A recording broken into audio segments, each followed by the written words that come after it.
Hello gaming enthusiasts. Today I'm here to talk to you about Stoneshard. Yeah, sorry I haven't been around, but I had some car troubles at the beginning of the month, and then I had a very important vacation to go on, so a lot of big stuff, so I wasn't able to properly respond, but thank you to all the viewers commented and watched the Stoneshard beginner tips. There's definitely some tips I ended up learning myself, and some that I left out, so a follow-up is in order. I got tons of feedback, quite a few subscribers, I'm definitely very grateful. A few viewers, like this person named John Peel Session, yeah, I could use Google Translate, just laid out a ton of tips, some stuff I wasn't aware of, some things I've heard of but haven't tried before, like I don't think I've ever actually gotten the backpack in Stoneshard or even bothered. I didn't mention the loot or like any of the other stuff, loot with a U, that just didn't come to mind. There's a few tips when it comes to food and cooking, and of course, I pinned it because I've used the key before, I swear, but I didn't even mention it. You can press Alt to actually highlight items and have their names show up.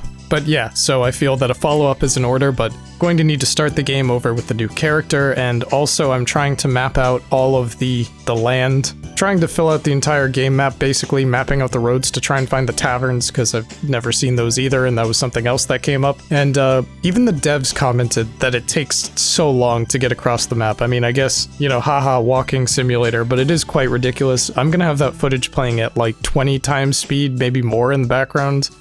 Maybe while I cycle through the skill tree or something like that. If you're wondering why I'd need to cycle through the skill tree, that leads to my next point. I would like to solicit some advice from you Stoneshard gamers. What is a crazy, kooky, wacky build that you can think of? I have a couple in mind, but I'm actually interested in hearing some feedback from the community. When I was making the first video, I was a little nervous because I feel like there are definitely a lot more knowledgeable people on the Stoneshard Reddit and community than I am, but so far pretty great response. So, the builds that I have in mind so far, I have been kind of into the idea of like a Nightblade, like sort of a rogue spellcaster sort of build. I'm thinking something like combat mastery, daggers, and either the geomancy or pyromancy trees. I just think it could be an interesting build because I don't use a ton of magic, and just specifically doing single dagger, which I kind of ended up doing with Derwin, but maybe do some dual wielding, who knows. But that just seemed like an idea that would be interesting to me. I've always had the perception that magic seems very powerful in this game to the point of like being a bit easier, but I'm not even sure if that's so much true anymore, or if it ever was, because I've never done a 100% or even 50% magic build. I've kind of just randomly taken it on a few playthroughs. The other idea I had was much worse. It was the idea of doing a ranged only character who takes like a crossbow in one slot and a bow in the other. I don't know if this would be super feasible, but to my reckoning, ranged weapons seem pretty effective right now.